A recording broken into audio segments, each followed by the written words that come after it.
Hello, welcome back to my YouTube channel Pallavi talks. ವಾಪಸ್ ಊರಿಗೆ ಹೊರಡ್ತಾ ಇದ್ದೀನಿ.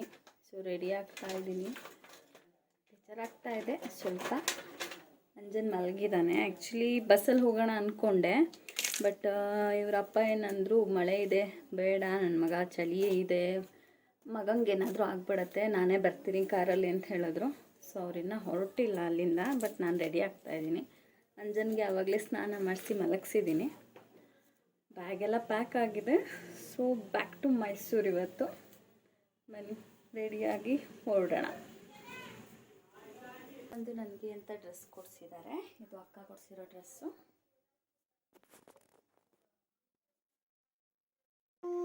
ಅಮ್ಮ ಇದ್ದಾಗ ಅಮ್ಮ ಜಡೆ ಹಾಕ್ತಿದ್ರು, ಇವಾಗ ಅಕ್ಕ ಹಾಕ್ತಿದ್ದಾಳೆ. ತುಂಬ ಮಿಸ್ ಮಾಡಿಕೊಂಡೆ ಈ ಟೈಮಲ್ಲಿ ಅಮ್ಮನ. ನಮ್ಮ ಅಕ್ಕ ನನಗೆ ಅಂತ ಮಾಡ್ತಿಲ್ಲ, ನನ್ನ ಗಂಡ ಬತ್ತವ್ರಲ್ಲ ಪಾಪ ಅಂದ್ಬಿಟ್ಟು ಬಿಸಿ ಬಿಸಿ ವಡೆ ಮಾಡ್ತಿದ್ದಾರೆ. ಇಲ್ಲಿ ಮಗನ ಜೊತೆ ಬ್ಯುಸಿ ಇದ್ದಾರೆ. ನನ್ನ ಮಗನ ವಿಡಿಯೋಗಳು ಮಾಡಬೇಕು, ಇಲ್ಲ ರಪ್ಪ ಹೊಡಿತಾರೆ ನನಗೆ. ವಡೆ ಮಾಡ್ತಿದ್ದೀವಿ ಅಂತ ಹೇಳಲ್ಲ. ಏನು ಮಾಡ್ತಿದ್ದೀರಿ?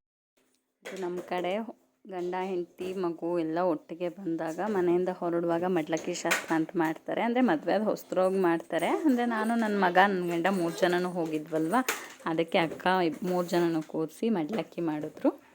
ಮುಗಿಸ್ಕೊಂಡು ಕಾರತ್ತಿ ಹೊರಟ್ವಿ. ಬಂದಾಗಲೇ ಲೇಟಾಗಿತ್ತು. ಏನಂದರೆ ಹಸ್ಬೆಂಡ್ ಬೇಗನೆ ಹೊರಟರು, ಬಟ್ ಅವರು ಬರೋ ಅಷ್ಟರಲ್ಲಿ ತುಂಬ ಲೇಟಾಯಿತು. ಯಾಕಂದರೆ ಮಿಸ್ಸಾಗಿ ದಾರಿ ಅವರು ಕನ್ಫ್ಯೂಸ್ ಆಗಿ ಬೇರೆ ಕಡೆ ಹೊರಟೋಗ್ಬಿಟ್ಟಿದ್ರು. ಸೊ ಲೇಟಾಗಿ ಬಂದರು. ನಾವು ಹೊರಟಾಗಲೇ 5 o'clock ಆಗಿಬಿಟ್ಟಿತ್ತು.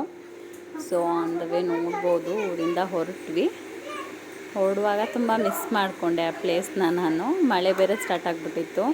ಅಂಜನ್ ಕಾರ್ ಹತ್ತಿದ ತಕ್ಷಣ ಮಲ್ಕೊಂಬಿಟ್ಟ. ಸದ್ಯ ಅವನು ಇಲ್ವಲ್ಲ, ಬರೋವರೆಗೂ ಮಲ್ಕೊಂಡು ಎದ್ದಿದ್ರೆ ಕಿರಿಕಿರಿ ಮಾಡ್ತಿದ್ದ. ಸೊ ಆರಾಮಾಗಿ ಮಲ್ಕೊಂಡಲ್ಲ, ನನಗೂ ಸ್ಟ್ರೈನ್ ಅನಿಸಿಲ್ಲ.